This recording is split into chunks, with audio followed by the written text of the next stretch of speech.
அஸ்ஸலாமு அலைக்கும் வரஹ்மத்துல்லாஹி வபரகாத்துஹு.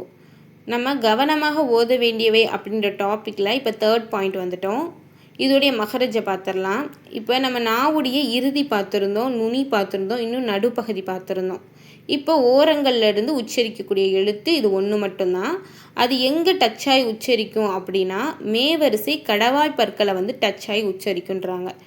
இப்போது இது ரொம்ப ஈஸியாக பார்த்துடலாம். நம்ம பலூன் ஊதுவோம்ல, அப்போது வாயை உப்பிய நிலையில் வைப்போம்.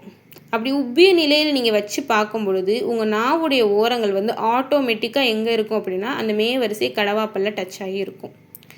சில கிதாப்பில் என்ன சொல்லுவாங்கன்னா, இடது பக்கம் இருந்து நீங்கள் சொன்னீங்கன்னா இலகுவாக இருக்கும் அப்படின்னு சொல்லுவாங்க. ஏன் அப்படி சொல்கிறாங்கன்னா, 2 பக்கமுமே டச்சாக இருக்கும்போது நம்மளால் வார்த்தைகள் வந்து அழகாக உச்சரிக்க முடியாது.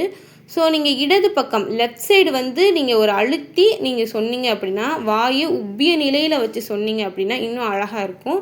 இப்போ அந்த எழுத்துடைய மகரஜை பார்த்துடலாம். பாத் பாத்.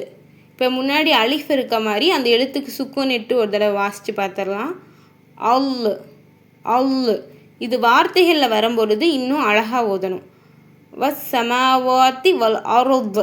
சரி, இது வந்து ஆட்டோமேட்டிக்காக டச் ஆகக்கூடிய சட்டமாக இருக்கும் பொழுது ஏன் கவனமாக ஓத வேண்டிய டாப்பிக்குள்ளே இது வந்திருக்கு அப்படின்னா, இந்த எழுத்தை நம்ம உச்சரிக்கும் பொழுது ரொம்ப கவனமாக தான் உச்சரிக்கணும். வாயை வந்து உப்பிய நிலையில் வச்சு உச்சரிக்கணும். சில பேர் என்ன பண்ணுறாங்கன்னா வல்லுஹா அப்படி ஓதுறாங்க. அப்படி இல்லை, வத்துஹா அப்படின்னு வாய் உப்பிய நிலையில் நம்ம கான்சென்ட்ரேட் பண்ணணும். அந்த இடத்துல நம்ம கவனமாக ஓதணும். அதனால தான் இதை கவனமாக ஓத வேண்டியவை அப்படின்ற டாப்பிக்கில் வந்திருக்கு.